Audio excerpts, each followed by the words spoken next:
It was total chaos as scores of anxious residents flocked to the NHIB locations to receive their ID cards in order to be considered eligible for the NHIP. The new hospitals remain scheduled to be open tomorrow, Saturday, April 10th. There were several questions from the public on today's activities, as many feared that if they did not receive their ID cards by the end of the day, they would be ineligible and asked to pay a fee of $50. News 4 visited the NHIB Center in Grace Bay at the Salt Mills Plaza and spoke with Chief Executive Officer of the NHIB, Brian Hogan, who cleared up those rumors and answered the questions and concerns of the public. There are no penalties charged if you don't have your ID card by today. The first ID card is issued at no charge. Okay, so there are no penalties, and as long as you have your NHIP number, you will be able to access the medical facilities using the tools that I just demonstrated.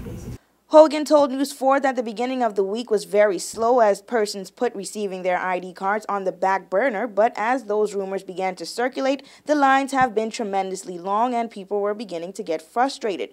But he said once they have everything in order, they need not be alarmed. It's just in the last couple of days the lines have gotten long, and clearly there's a little frustration. Nobody likes to wait in the line.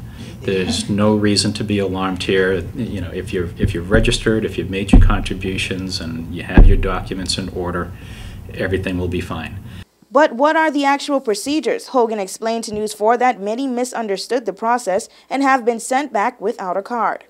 One of the things that were realized as people started coming in and registering for the photo ID, that a lot of the documentation that had been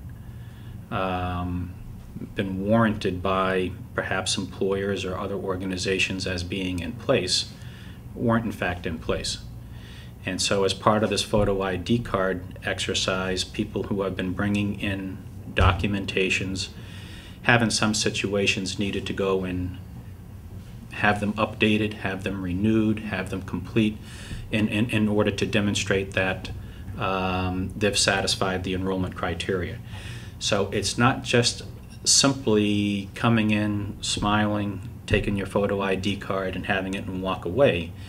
It's, and what we're trying to reinforce, it's bringing the appropriate documentation, you know, to, that's required by ordinance, and presenting that to us so we can say, yes, in fact, you and your eligible dependents belong within the plan, and then the photo ID card takes place.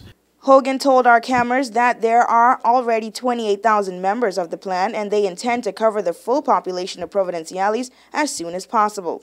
But what about Grand Turk? Hogan elaborated. I would expect that this process will continue for as long as it takes. You know, because the hospitals are opening at 12:01 a.m. tomorrow, we've had to give the good folks at the hospital the opportunity to make their final preparations.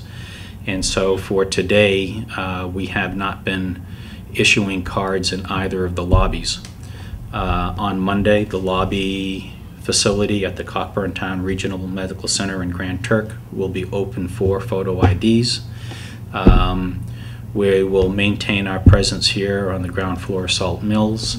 And more importantly, behind the scenes, and I think that will take some of the stress off of the location downstairs, is that we have units that we're moving from the larger employers, so they shouldn't feel the need to send all their employees here and hopefully bring a little bit more order.